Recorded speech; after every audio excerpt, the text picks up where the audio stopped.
মুহূর্তে সবচেয়ে বড় খবর, মধ্যপ্রাচ্যের ক্রমবর্ধমান যুদ্ধের পরিস্থিতির জোরে বিশ্ব অর্থনীতিতে নতুন করে উদ্বেগ তৈরি হয়েছে। সবচেয়ে বড় প্রভাব পড়েছে গুরুত্বপূর্ণ জলপথ হরমুজ প্রণালীতে। পারস্য উপসাগর এবং ওমান উপসাগরকে সংযোগকারী এই প্রণালী বিশ্বের জ্বালানি তেলের পরিবহনের অন্যতম প্রধান রুট। বর্তমান এই প্রণালী বন্ধ হয়ে যাওয়ার খবরে বিশ্বজুড়ে জ্বালানি তেলের সংকটের আশঙ্কা দেখা দিয়েছে, কারণ বিশ্বের প্রায় 1/3 অপরিশোধিত তেল এই পথ দিয়েই প্রবাহিত হয়।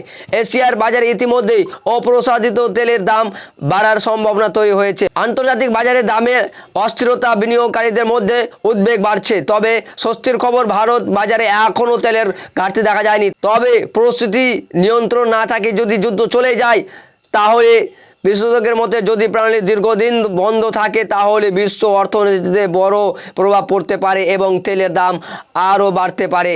যদি হরমুজ প্রণালী না খোলে তাহলে ভারতে 105 লিটার সেটাকে 200 লিটার কিনতে হবে, 1050 টাকা গ্যাস সেটাকে আপনাকে 2000 টাকা গ্যাস কিনতে হবে। ভিডিওটি শেয়ার করুন, পাশে থাকুন।